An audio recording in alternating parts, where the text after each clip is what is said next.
Selamat datang di X Undercover. Channel ini merupakan perbincangan antara Dr. Jaya dan Pak Franky yang bertujuan untuk edukasi serta menceritakan pengalaman Dr. Jaya sebagai ahli forensik dan patologi. Sekedar informasi terkait jadwal tayang X Undercover yang akan tayang setiap hari Senin, Rabu, dan Jumat.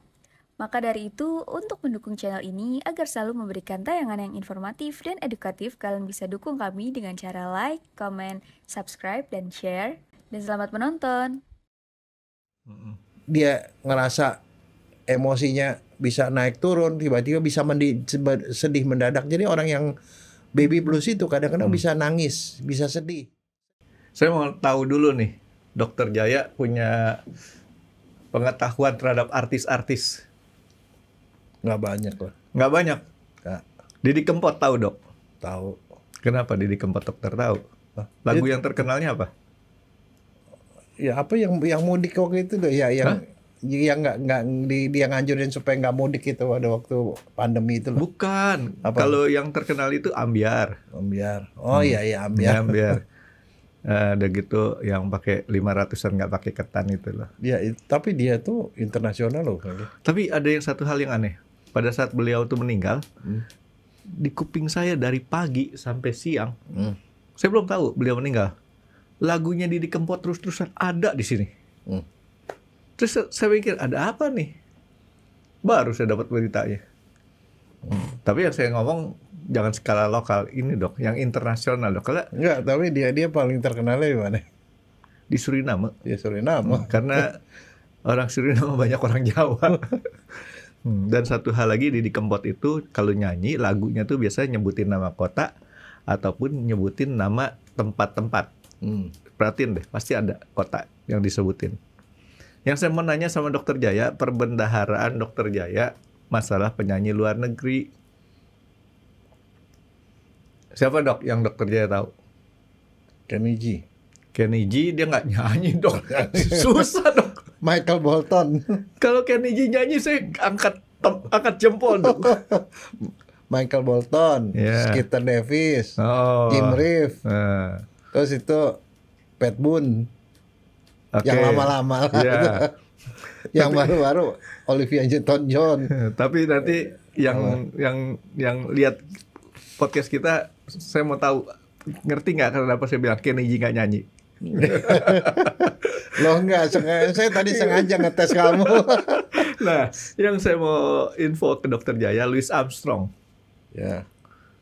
Itu warna kulitnya apa dok? Dia orang Filipina kah?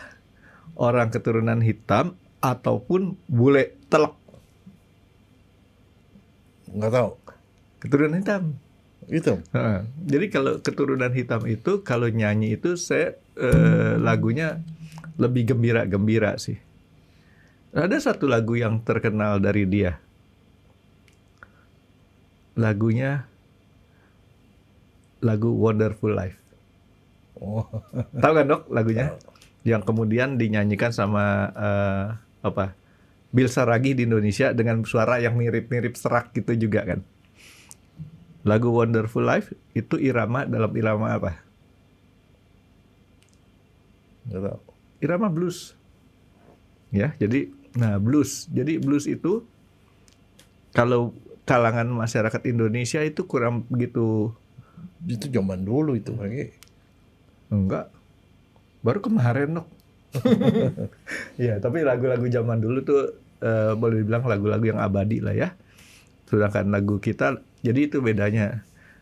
Kalau kita bicara lagu pop itu ya namanya populernya saat itu aja. Tapi kalau lagu yang klasik ataupun lagu zaman dulu ya sampai ke sekarang tetap masih ada. Masih lebih enak gitu dinyanyiin. Blues ini bukan sekedar irama lagu dok ya. Tapi pakaian perempuan juga blues. Blues.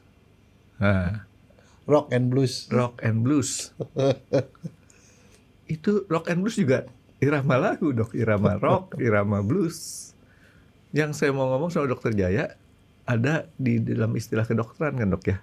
Penyakit yang makin nama blues-bluus gitu dok. Blue baby.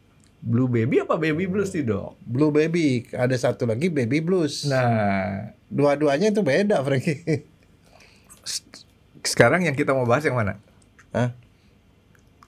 Yang mana dokter dia mau bahas nih? Yang baby blues apa blue baby? Nah, ya kita ini dulu. Definisinya. Blue baby. Nah. Blue baby kan yang kata utamanya kan baby. Bayi biru. Kata bendanya baby nih dok. Iya, baby biru. Nah, kalau bayi biru itu biasanya itu penyakit bayi yang menderita penyakit keturunan, penyakit bawaan. Jantungnya bocor misalnya. Nah, itu jadi bayinya itu baru lahir nangis biru mukanya. Saya tuh punya pengalaman yang menarik soal begituan. Anak saya yang ketiga baru lahir berapa hari mukanya biru. Oh, biru lagi. Wah, saya sebagai seorang dokter kan, ini anak saya kenapa begini? Bawa ke dokter anak. Kata dokter anak, gawat nih katanya. Dibawalah ke dokter spesialis jantung. Diobservasi lah. Ternyata baru ketahuan. Ternyata kita dibohongin sama dia. Kan takutnya kan dia bocor, jantung bocor. Siapa nih, sama dokternya? Sama anaknya. Apa si baby tadi? Nggak tahu ya, ternyata dia minum susunya kagak ditelan. Disimpan di mulutnya sini. Jadi nggak bisa napas, dia biru mukanya. Akhirnya, bukan dok, katanya ini bukan gara-gara jantungnya normal semua. Dan gitu. Jadi gimana caranya? Ya udah dia suka ngemut gitu loh. Ya akhirnya jadi saben kali minum susu udah mulai kita nyimpen, kita pencet aja hidungnya, ditelan. Jadi itu namanya blue baby. Untung nggak kelamaan. Kalau kelamaan bisa mati dong anaknya. Itu namanya blue baby. Tapi baby blues itu kondisi yang kemarin tuh sempat di media tuh sempat ribut karena ada kejadian perempuan ya, seorang polwan itu membunuh suaminya dan kemudian dibilang dia mengalami baby blues katanya. Nah, itu situasi lain. Jadi dia punya anak yang umurnya 2 tahun, terus kemudian melahirkan kembali, jadi anaknya kembar 2. Jadi sekarang tiba-tiba dapat 3 anak nih, 2 tahun dan 2 anak bayi. Dia mengalami stres dan dalam kondisi stresnya itu kemudian mengalami depresi dan kemudian dia membunuh suaminya. Mati? Meninggal. Nah, itu jadi itu baby blues. Cara itu jadi kemudian orang tahu apa sih baby blues gitu loh. Pernah tahu nggak? Pernah dengar nggak? Apaan itu? Tadi dokternya udah kasih tahu. Ya kira-kira. Ya saya cuma ambil kesimpulannya gini, kalau blue baby itu si babynya yang bermasalah. Kalau tadi blue baby ya, kalau baby blues si ibunya yang bermasalah. Iya, si bluesnya itu. Jadi ibunya, jadi bukan bayinya, ibunya. Nah sekarang sebenarnya apaan sih itu? Kira-kira? Suatu kondisi kejiwaan seorang ibu yang mengalami gangguan kejiwaan setelah melahirkan. Karena gini, orang itu waktu hamil aja itu juga perempuan itu mengalami banyak perubahan dalam dirinya. Yang jelas misalnya berat badan nambah, hormonnya, dia mesti makan lebih banyak, membawa bayi di dalam perutnya selama 9 bulan itu semua menimbulkan stres dan juga ada perubahan hormon. Ada hormon perempuan itu, estrogen dan progesteron itu harus dipertahankan tinggi supaya dia bisa menjaga bayinya itu jangan sampai keluar sebelum waktunya. Nah, begitu dia melahirkan, hormon perempuan itu kebanyakan dihasilkan oleh plasenta hari-harinya kan keluar. Mendadak drop. Nah, begitu drop itu menimbulkan gangguan. Dan kita tahu bahwa namanya perempuan itu paling dipengaruhi oleh hormon. Sangat mempengaruhi, perilakunya dipengaruhi oleh hormon. Misalnya contoh, perempuan kalau lagi sedang mens, itu hormon berubah. Dia sifatnya berubah. Moodnya jadi swing mood namanya. Jadi moodnya berubah-berubah. Jadi gampang emosian, marah, sakit dan segala macam. Sehingga dari itu diketahui tuh orang mens itu pasti mengalami enggak ada yang namanya sampai menderita penyakit yang disebut dysmenorrhea. Itu ngomong kalau lagi mens itu semua perempuan begitu. Ada yang sakit, ada yang enggak. Enggak, maksud saya orang tuh bisa berubah sifatnya tuh saat. Memang, makanya dibilang begini. perempuan itu adalah makhluk yang paling susah dimengerti. Kamu udah kawin 50 tahun juga kamu tetap nggak bisa ngerti dia. Kalau saya kan supir akap, Dok. Susah ngertinya kalau ngeliat sennya aja, Dok. Sen kiri belok kanan, sen Enggak, kanan tapi belok itu kiri. diketahui Frankie bahwa kadang-kadang dia moodnya itu bisa berubah begitu gara-gara hormon. Makanya orang sedang mens itu perilaku pasti berubah. Sehingga perilaku berubah, kadang-kadang menimbulkan rasa sakit segala macam yang bersyukur laki-laki tidak mengalami itu. Dia berdarah, berarti pasti anemia kan, berarti dia mesti makan zat besi lebih banyak dong. Ya dong. Kemudian emosinya begitu. Jadi kalau perempuan kalau lagi marah-marah di waktu dia mens itu ya maklumin aja.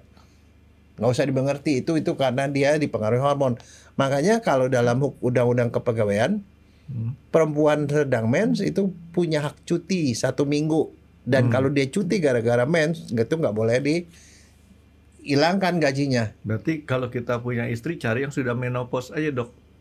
Oke. Jadi nggak pernah marah-marah lagi dia, Dok. Enggak, tapi masalahnya menopause itu juga bikin marah-marah kan di situ. Hormonnya juga jadi kacau tuh waktu menopause. Oke. Waktu melahirkan itu juga sama. Sehingga salah satu efek dari melahirkan ini yang mungkin nggak banyak orang tahu ya. Efek melahirkan itu bisa mengalami gangguan mood. Kalau gangguannya ringan itu disebut baby blues. Kalau lebih berat depresi postpartum, depresi setelah melahirkan. Tapi kadang-kadang bisa sampai gila setelah melahirkan, disebut psikosis postpartum. Itu kok 3 kondisi itu yang bisa terjadi gangguan kejiwaan setelah orang melahirkan. Nah sekarang kalau yang paling ringan itu namanya baby blues. Itu jadi artinya nih anak-anak ya harus mengerti kondisi yang dialami seorang ibu. Jadi jangan sampai nggak pernah ingat jasa ibu. Ya karena tadi dokternya sebutin kondisi ringan aja bisa baby blues. Kedua bisa postpartum, Dok. Depresi postpartum. Yang ketiga psikosis postpartum sampai gila. Dia nggak ada apa-apa tiba-tiba gara-gara itu pengaruh hormon itu sampai dia mengalami. Ini nasihat, Dok. Buat yang masih punya ibu, sayangin ibunya. Ya. Nah sekarang pertanyaannya, berapa sering sih orang hamil kan banyak, melahirkan banyak. Berapa sering sih kejadian baby blues itu sebenarnya? Banyak apa enggak? Nah sekarang gini, sebelum ngomong gitu, kamu pernah piara binatang nggak? Ayam, anjing atau apa? Habis melahirkan apa yang terjadi dia? Galak. Nah itu dia, itu baby blues. Tapi gini, ayam juga sama loh, ayam sama. Oh. Jadi sifat defensifnya lebih tinggi. Kalau saya kan punya anjing ya. Anjing itu tergantung juga. Dia tuh hewan yang paling ngerti terhadap siapa yang ngurusnya dia. Jadi kalau dia punya anak, kemudian orang lain mendekat, bisa aja dia marah. Tapi kalau kita yang biasa dekat sama dia ngerasa kita tuh aman kan ya? Iya. Nggak ada perbedaan. Gitu. Tapi at least dia lebih irritable, lebih gampang terangsang. Nah begini, perempuan itu yang pertama penyebabnya gangguan hormonal, sehingga dia gangguan hormonal itu membuat dia tuh rasanya nggak enak, dia timbul rasa nggak nyaman, dia ngerasa emosinya bisa naik turun, tiba-tiba bisa sedih mendadak. Jadi orang yang baby blues itu kadang-kadang bisa nangis, bisa sedih tanpa alasan, bisa nangis tanpa alasan, merasa tiba-tiba gue nggak bisa jadi ibu yang baik nih. Kayaknya anak gue pasti nggak bisa nih gue urusin nih, dan segala macam. Jadi dia ada banyak perasaan-perasaan negatif tuh yang muncul. Selain dia perasaan positif kan, seneng karena gue punya anak, gini-gini. Tapi kenyataannya begitu anaknya lahir, hormonnya itu membuat dia ada beberapa perasaan negatif. Perasaan dia tidak berdaya. Gue nih sekarang udah jadi ibu ya, gue nggak bisa begini lagi. Sekarang itu tiba-tiba dia jadi sedih, bisa nangis, bisa tiba menyendiri. Ditambah lagi dia tadinya dia bisa tidur normal, sejak punya anak, anaknya bangun setiap 2 jam mau nyusu, dia bangun kurang tidur. Belum lagi kalau itu adalah anak pertama, Nggak anak pertama pun dia bisa gitu. Suaminya nggak bantu, dia anaknya sebentar-bentar kencing. Jadi kecapean dan segala macam itu membuat perempuan itu secara kejiwaan tuh dia jadi nggak bisa tidur dan segala macam. Itu adalah baby blues, Franky. Kalau dulu mas saya gantian tuh jagainnya. Makanya, tapi baby blues itu biasanya muncul itu baru dirasakan si ibu itu hari kedua atau hari ketiga setelah melahirkan. Dan itu berlangsung biasanya cuma 2 minggu, Franky. Oh nggak terus-terusan? Wah, setelah 2 minggu dia normal. Karena kenapa? Di situ dia mulai beradaptasi dengan tidur kurang. Mungkin dia makannya juga harus diatur segala macam. Nah, dia biasanya dia stop baby bluesnya kalau dia didukung oleh suaminya. Kan biasanya makanya didukung suaminya bantu gantiin popok, malam-malam bikinin susu dan segala macam. Jadi disokong sama suaminya. Tapi kalau suaminya nggak pedulian, itu kemungkinan baby bluesnya lebih parah. Dan beberapa orang kalau misalnya ada anak melahirkan begitu, kan ibunya suka datang membantu dia, ngajari dia, mertua nih, atau ibu kandung si perempuan datang ngajarin dia bagaimana cara mandiin, bagaimana ganti popok dan segala macam. Nah, jadi itu akan meredam atau mengurangi kemungkinan baby blues kalau dia dapat dukungan. Tapi kebayang nggak kondisinya dia begitu, dia kurang tidur, mungkin makannya juga kurang, dia stres, ditambah lagi hormonal dan segala macam. Udah gitu ada masalah keuangan lagi, misalnya habis bayar rumah sakit, sekarang jadi punya utang dan segala macam. Itu semua tuh bisa bikin masalah, Vicky. Oh, jadi baby blues ini kondisi seorang ibu nih, Dok, ya. Seorang ibu yang akibat hormonnya sendiri dan merasa lonely. Ya, hormon itu membuat dia moodnya jadi swing, jadi lonely, nggak beres dan merasa tidak berdaya. Kemudian dia nggak dapat support. Ya, dan dia rasa bisa sih gue sih nggak sih gue ngurusin anak gue begini, bisa nggak sih nanti anak gue sekolah whatever lah, tapi banyak pikiran-pikiran negatif. Ya, gitu. artinya dia ngerasa kok gue sendirian nih berjuangnya gitu ya.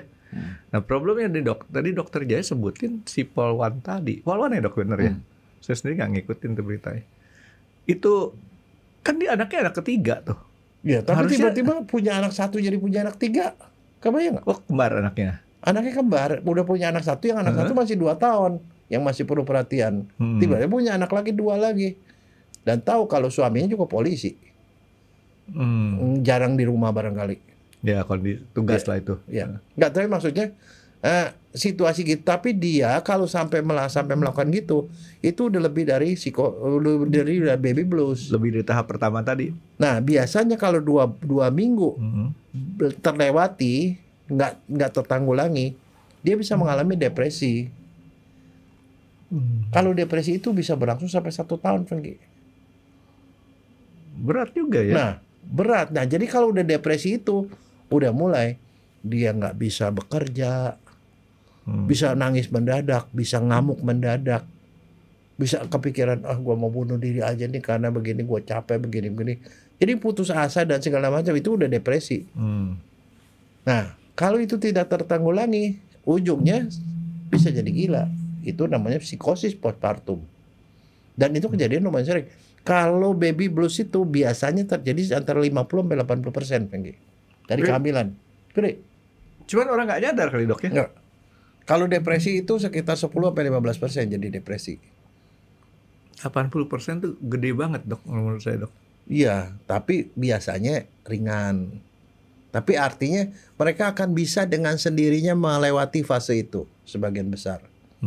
Melewati fase itu. Tetapi itulah sebabnya makanya kalau orang ANC, antenatal care, waktu hamil, itu kan ada banyak kursus-kursus itu.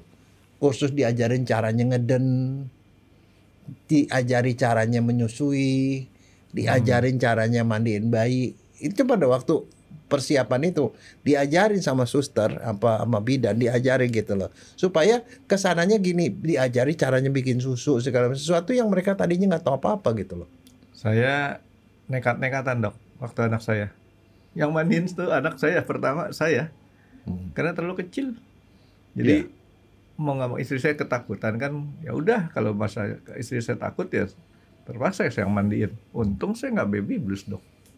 Nggak. Kalau bapak itu ada istilahnya juga. Tapi baby blues pada laki-laki katanya. Jadi gara-gara si istrinya baby blues, si bapaknya juga stres.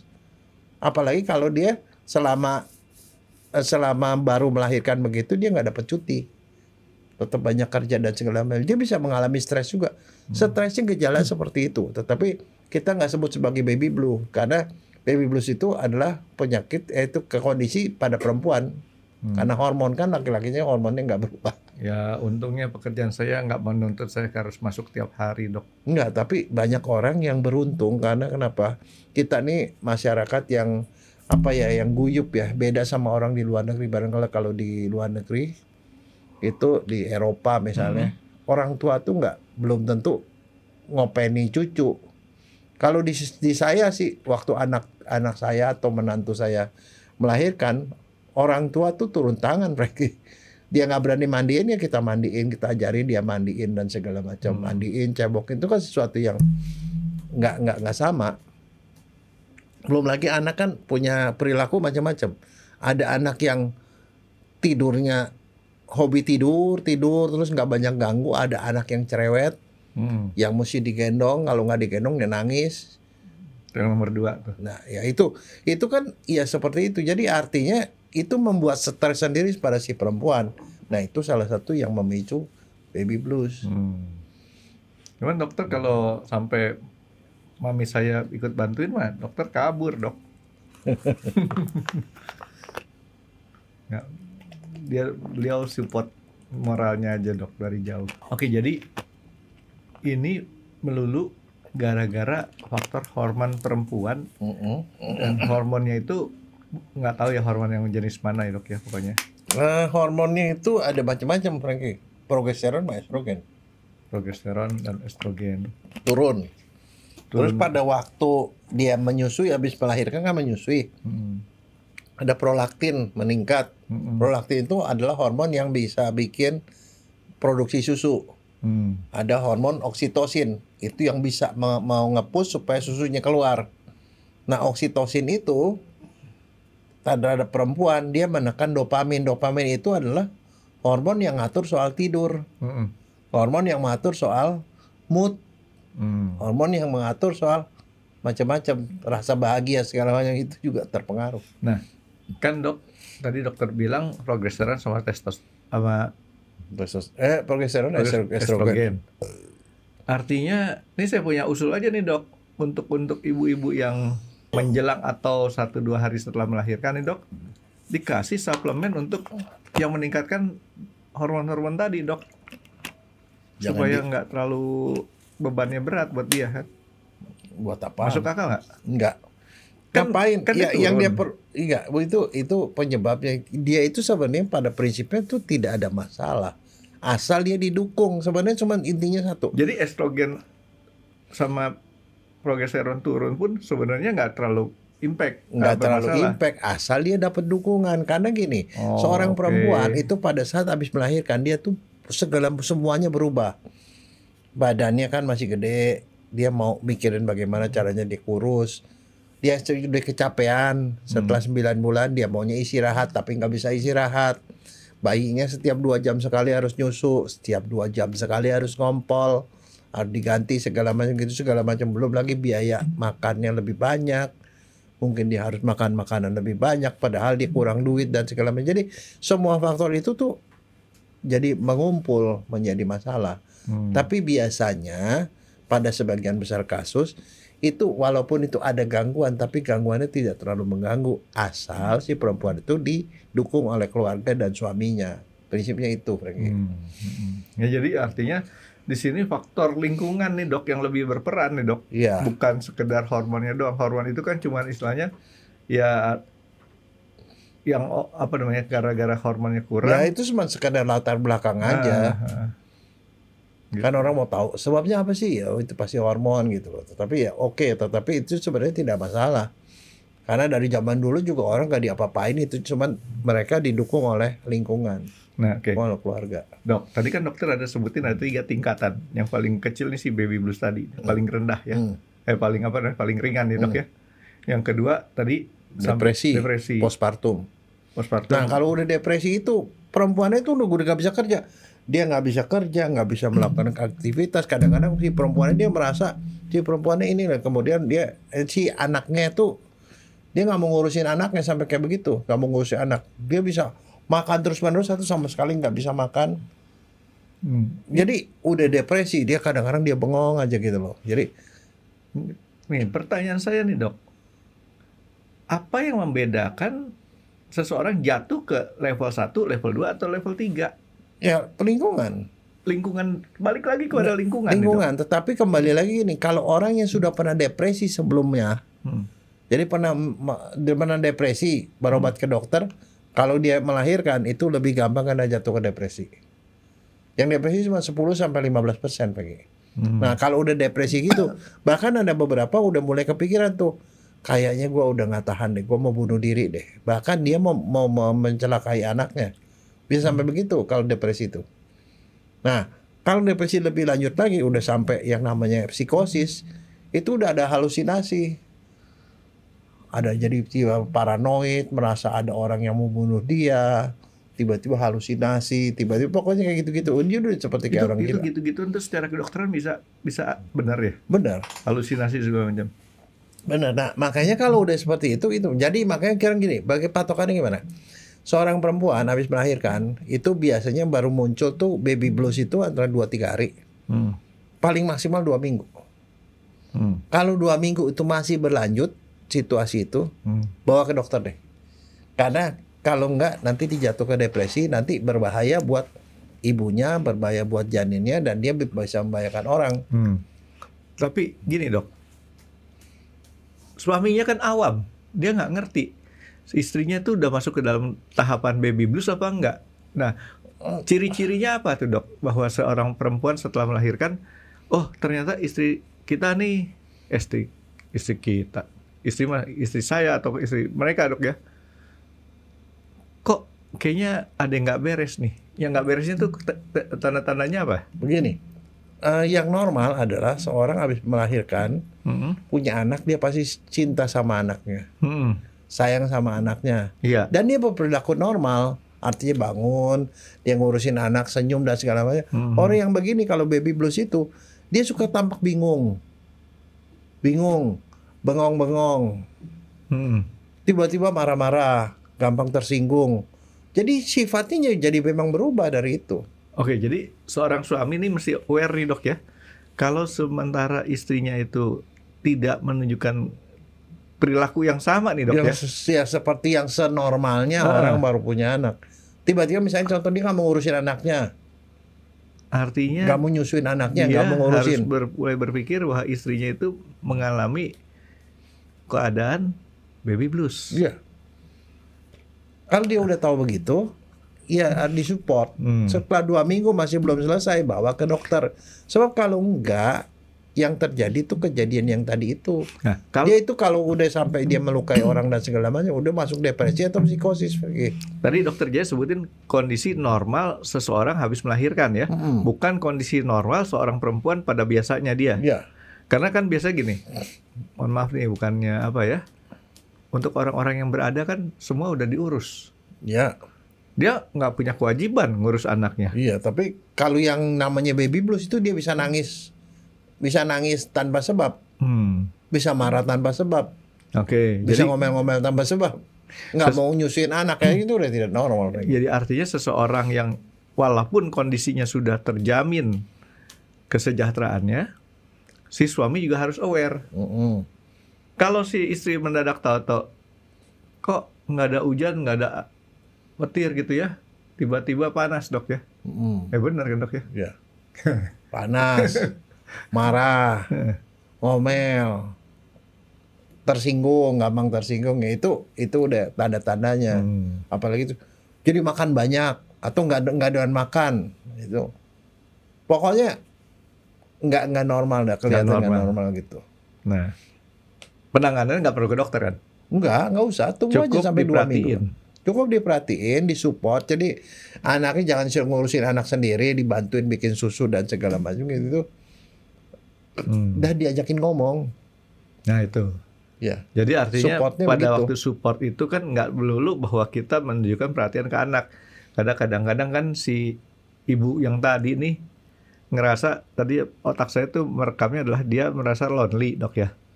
Disupport dalam arti kasih perhatian Ya. sama si ibu tadi. Karena biar gimana ada sesuatu yang berubah. Begitu ada anak, suami mungkin lebih perhatiin anak daripada istri. Sebaliknya juga kalau istrinya lagi kondisi baby blues, si suaminya merasa dulu gue dibikinin kopi, sekarang nggak mau sih, jadi nular baby bluesnya ke lakinya. Tapi saya sih dari dulu yang saya perhatiin istri saya, Dok. Dokter waktu melahirkan sempat ditanya nggak, istri yang melahirkan ditanya nggak, kalau kondisi terjelek mana yang diselamatin sama dokter itu ya? Mana berani dia nanya saya. Iya, saya ditanya kalau kondisinya jelek ini mana yang diselamatin? Nggak, jawaban saya pasti ibunya. Serius itu, Dok. Ya karena apa? Saya nggak bisa ngegedein anak saya kalau saat ibunya juga nggak ada. Oke, jadi kondisi-kondisi ini kita tahanin deh ya, seorang suami itu tahanin ngalah-ngalah selama seminggu deh ya, kira-kira gitu, Dok ya. 2 minggu. Dua minggu. Makanya itu kalau sebisanya sih kalau istri habis melahirkan jangan kerja dulu lah, 2 minggu, seminggu, 2 minggu. Atau kalau pas lagi di rumah ya benar-benar di openin istrinya, gitu loh. Nah, kalau ini berlanjut sampai 2 minggu nggak selesai, tidak merasa ada perhatian, maka tahapan ini menjadi lebih berat. Ya. Jadi depresi postpartum. Ya. Kalau depresi lebih lanjut bisa jadi Psikosis. Psikosis itu ya masuk kategori gila, Frankie. Gila gara-gara itu. Padahal nggak ada riwayat dan nggak ada keturunan segala macam. Jadi sampai segitu hebatnya, Frankie. Jadi artinya apa? Kalau kayak gitu kan nanti kan harus kontrol ke dokter. Ngomong ke dokter kandungannya. Emang dokter kandungannya pasti dia akan dirujuk ke dokter psikolog atau ke dokter jiwa. Nah, dalam kondisi yang tadi nih si Polwan tadi nih, Dok, itu pada saat hari keberapa ya dia ngebakar ininya? Nggak tahu, saya nggak. Artinya dia sudah masuk ke psikosis postpartum nih, Dok ya? Mungkin psikosis atau depresi. Depresi juga bisa melukai orang, Frankie. Depresi pun sudah tindakannya bisa ada tindakan karena melukai orang. pada saat seorang, jadi kapan seorang harus ke dokter, ya? Kalau 2 minggu nggak selesai, atau mulai ada keinginan untuk kepikiran mau bunuh diri atau mau mencelakakan anak, itu udah batasnya udah masuk ke depresi itu. Itu udah masuk batas depresi. Kalau udah sampai depresi tetap masih bisa disembuhkan kan, Dok? Bisa, itu depresi Psikosis itu dikasih juga anti, bisa. Jadi tidak masalah, cuman artinya itu nggak bisa sembuh sendiri. Kalau baby blues bisa sembuh sendiri, tapi kalau baby blues melanjut itu udah masuk ke kategori lebih berat.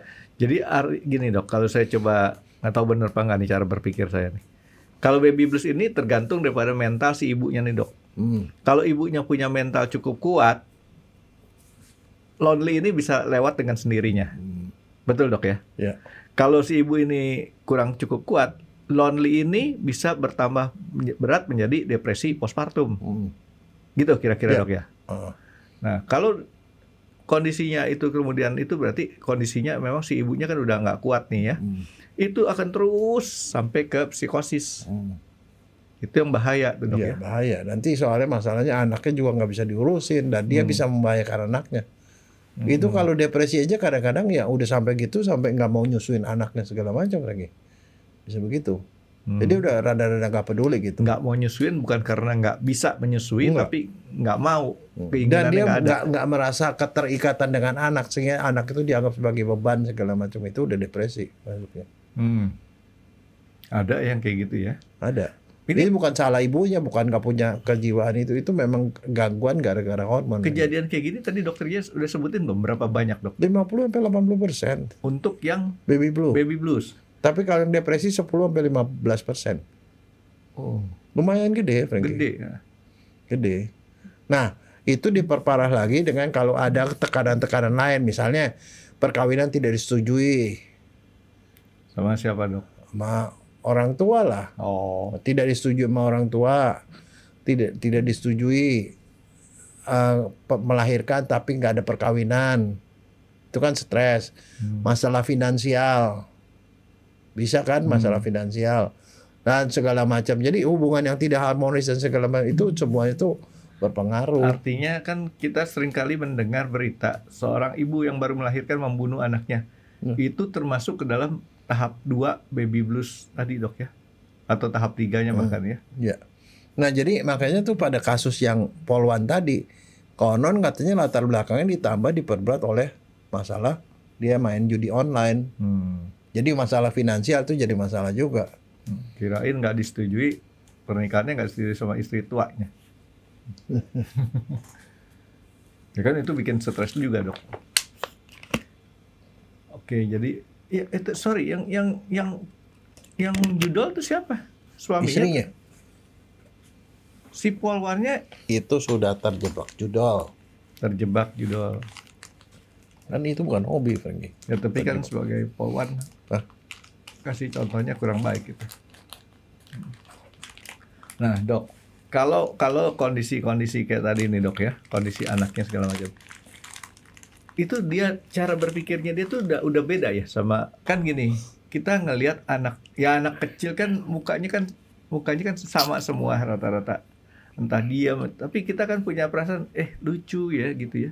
Yang kayak gitu udah blank aja tuh ya. Nah, salah satu faktor yang memperberat itu adalah biasanya anak pertama dia nggak punya pengalaman. Yang kedua itu perkawinan dengan kehamilan muda. Kehamilan muda. Maksudnya kehamilan muda apa, Dok? Dia masih muda udah hamil. Oh, usia si ibu ini muda. Jadi belum matang secara kejiwaan. Gitu. Ya walaupun itu bisa juga terjadi pada kehamilan setelah kehamilan pertama bisa. Kan situasinya, si lingkungannya itu pada waktu itu seperti apa. Okay.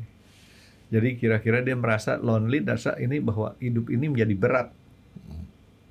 Kalau dia bisa happy, maka itu bisa hilang. Terus, Dok, kalau misalkan kondisi bukan happy juga, adaptasi. Dia beradaptasi dalam 2 minggu itu ada kesempatan dia beradaptasi menjadi ya oke lah gitu loh kondisi. Karena setelah melahirkan itu perubahan hidupnya pasti berubah. Pola tidur berubah, pola makan berubah. Dia punya beban lagi, harus ngurusin anak dan segala macam, ngurusin suami dan pokoknya macam-macam lah. Nah, gini, Dok. Kan tadi ya kira-kira ini supaya si suami nggak merasa bersalah nih, Dok. Karena kalau ada urusan tugas dia tidak bisa dampingin istri, support itu kan sebenarnya bisa digantikan sama orang lain nih, Dok, ya. Boleh ya, gitu. Boleh, nggak ada masalah. Itu kan keluarga dan itu. Jadi makanya kan saya bilang kalau orang melahirkan kemudian ibunya atau mertuanya tuh ikut membantu, ya itu juga membantu. Atau barangkali ada babysitter atau whatever lah, tetapi mengurangi kondisinya itu ya karena kadang-kadang kalau semua terbebani sama si ibu itu kan harus jadi kurang tidur. Orang kurang tidur kan tahu kan otaknya nggak pernah beres orang kurang tidur. Iya dong. Pernah nggak ngerasain? Enggak. Pernah ada orang yang melakukan penelitian, Franky. Dia tidak tidur. Makin lama tidak tidur jadi akhirnya bisa jadi gila benar, Franky. Kalau ngerasain kurang tidur saya enggak, Dok. Saya cukup tidur terus. Enggak. Ada orang yang melakukan penelitian, Franky. Ternyata bisa gila karena nggak tidur. Makin lama dia nggak tidur, makin otaknya makin nggak beres, nggak bisa mikir, nggak bisa ngapain, nggak bisa memutuskan, nggak bisa. Yang jelas sih saya pernah baca suatu berita orang yang kurang tidur mati gara-gara nonton waktu ini pertandingan Piala Dunia. Terus-terusan dia nonton sepak bola berhari-hari, mati dia. Nggak tidur-tidur. Ya badan capek kali, Dok, ya. Iya. Oke, jadi artinya nih support ini jangan terlalu berkecil hati buat suami yang karena urusan tugas ya harus meninggalkan istri. Harus juga dia bisa digantikan sama keluarga. Kecuali saya, Dok. Mami saya udah nggak ada, mertua saya di luar kota, di luar pulau. Ya udah ngurus keluarga kecil ini sendirian lah. Nah, oke, Dok. Dan sekarang kalau misalkan dia punya si ibu yang tadi ini, Dok. Kondisi apa saja nih, Dok? Kenapa dokter dia tekankan pada orang-orang yang masih muda? Enggak, orang muda itu belum berpengalaman, Frankie. Karena pengalaman. Belum pengalaman itu dia mendapatkan suatu situasi baru, beban baru dengan kehadiran anak. Jadi itu sebabnya Dodok. Jadi bukan karena istilahnya, oh saya muda, bukan ya? Enggak, bukan. Dia belum terlalu mateng. Kalau orang udah pakainya setelah kehamilan pertama dan kedua dan ketiga, dia udah pernah tahu pengalaman seperti itu, dia biasanya lebih mudah beradaptasi. Udah tahu. Tapi kalau yang misalnya pada kasus poluan itu, Bung, barangkali mendadak tiba-tiba ngurusin satu anak, tiba-tiba jadi mesti ngurusin 3 anak. Wah, itu juga buat dia satu yang faktor kalau menurut saya sih. Dari faktor makanan ada nggak, Dok, yang bisa meningkatkan atau mengurangi resiko baby blues? Enggak. Itu bukan dari makanan. Bukan. Nah, sekarang Dokter Jaya kan. Tapi yang faktor adalah ini, Frankie. Capek itu bisa di ini ya. Jadi artinya si ibunya dibantu sehingga dia bisa tidur. Maka salah satu upaya yang harus dilakukan adalah pada waktu si bayinya tidur, bayi kan lebih banyak tidur daripada orang dewasa. Kalau bayinya tidur, ibunya tidur. Jangan pada bayinya tidur, ibunya mesti nyuci apa segala macam gitu loh. Jadi ngikuti polanya si bayi. Kalau bayinya tidur, dia tidur. Bayinya bangun, dia bangun gitu. Jadi dengan demikian dia tuh tingkat stresnya berkurang jauh. Pasti. Itu cara ngatasin supaya kita resikonya lebih kecil gitu, Dok. Dok, balik ke si kasus yang poluan tadi, yang agak saya penasaran tuh begini. Dia melakukan pembunuhan berarti kan, Dok ya? Itu bisa dipidana nggak dia? Kalau dipidana, kalau dibilang bahwa itu karena baby blues, itu bisa dikurangi. Tapi, itu pengurang pidana sepertiga, Frankie. Tapi kalau sampai dia kalau psikosis, dia tidak bisa bertanggung jawab. Nah, itu jadi memenuhi pasal 44. Batasannya apa tuh kan? Oh, batasannya nanti si ahli jiwa. Dia bisa bertanggung jawab atau tidak. Jadi kalau ada tindak pidana dibuktikan ada apa enggak, begitu ada penghapus pidana enggak? Kalau enggak ada penghapus pidana, ada peringan pidana enggak? Kalau baby blues itu peringan pidana, sepertiga, kurang sepertiga dari hukuman maksimal. Oke, jadi itu makanya sekali lagi buat yang masih punya orang tua, terutama ibu, sayangin ibunya. Kalau kayak saya udah nggak bisa karena sejak dari kecil udah nggak ada. Nyesel, Dok. Nggak bisa nyeselnya nggak bisa dibayar. Kita udah besar mau ngasih senang sama ibu kita sendiri nggak bisa. Gitu. Karena ternyata sampai kayak begitu ya seorang ibu ya, bisa sampai istilahnya depresi, dan depresi itu kan ngeganggu jiwanya kan berat ya. Oke, Dok. Jadi banyak yang saya lupa nanya, Dok, kalau udah masalah baby blues, masalah menyangkut perempuan, Dok. Kira-kira apa lagi, Dok, yang perempuan? Ya, baik yang ibu-ibu, ya, mungkin pesan Dokter Jaya kepada calon ibu ataupun ibu-ibu yang akan melahirkan, entah keberapa. Satu lagi pesannya sama suami dan keluarga. Gimana, Dok? Kalau calon ibu dulu, Dok, yang harus dipersiapkan apa nih, Dok? Yang gini, kalau yang sedang hamil itu sih, itulah yang utamanya itu ya, kalau supaya aman tuh ANC lah. ANC, antenatal care. Jadi berobat kehamilan, ikuti petunjuk dokter atau bidan. Nah, pada waktu ANC itu ya belajar bagaimana cara ngurusin anak, bagaimana cara mandiin anak dan segala macam. Jadi itu akan membuat tuh menjadi lebih ringan karena dia tuh nggak tiba-tiba masuk ke dalam situasi yang dia nggak ngerti. Kalau untuk dia punya anggota, punya suami, ya sebisanya suaminya tuh membantu istrinya atau meringankan beban istrinya. Seandainya dia juga tidak bisa pulang, maksudnya tidak bisa bantu secara fisik, paling kurang misalnya minta saudara atau siapa untuk membantu meringankan si ibu sehingga ibunya bisa tidur dan segala macam gitu loh. Jangan dibebani dengan kerjaan rumah tangga sehari-hari sementara. Jadi paling benar sih mungkin ya, paling benar, Dok, minta sama adik perempuannya atau kakak perempuannya si suami, atau adik perempuan atau kakak perempuannya si istri. Gitu, Dok ya. Iya, disokong seperti itu. Dan satu lagi ya, jangan nambah-nambahin beban si istri dengan hal-hal yang tidak perlu. Contohnya, Dok? Contohnya? Karena ada orang yang memang sengaja membuat orang jadi susah, membuat istri lebih susah. disuruh ini itu dan segala macam. Jadi jangan dibebani, jangan ditambah bebannya sebagai ibu rumah tangga, sebagai ibu yang baru punya anak, itu aja udah berat. Jadi jangan dikasih beban lagi tugas macam-macam. Jadi siapa tahu ada suami yang suka gitu, tiba-tiba kerjaan kantor disuruh istrinya yang ngerjain misalnya, whatever. Tapi kan ya ada loh orang jangan kamu ketemu ada gitu. Tiba-tiba istri disuruh ngapa-ngapain gitu. Ya disokong lah. Tapi begitu lewat dari 2 minggu masih kayaknya masih dia belum bisa beradaptasi, mendingan ke dokter deh, karena dokter lah yang bisa membantu dia. Cukup ke dokter umum saja atau langsung dokter kebidanan tadi, Dok? Dokter umum kalau dia melihat seperti itu dia bisa merujuk ke dokter psikiater atau psikolog. Karena psikiater psikolog itu bisa nangani itu kok kalau itu. Dok, bidan-bidan di daerah mereka diajarin nggak? Tahu. Dengan baby mereka blues tahu. Jadi artinya yang gini, Dok, kenapa saya selalu sampai menanyakan pada yang di daerah? Karena saya kan sering keliling ke daerah-daerah. Pada saat ke daerah tuh banyak juga yang nonton kita. Ya, jadi saya pikirin kondisi-kondisi kayak gitu tuh. Ya, untuk daerah kondisi seperti ini kira-kira solusinya bagaimana? Dan bidan mereka udah tahu. Bidan tahu. Itu termasuk sesuatu yang dipelajari juga bahwa bisa kalau artinya aman lah ya, udah sampai pelosok-pelosok ya.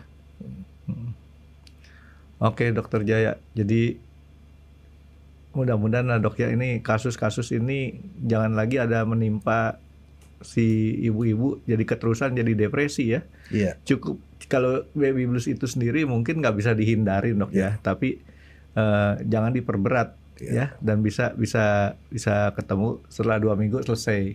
Ya. Gitu, Dok, ya. Ya udah, Dok. Mikirnya jadi jauh nih, Dok.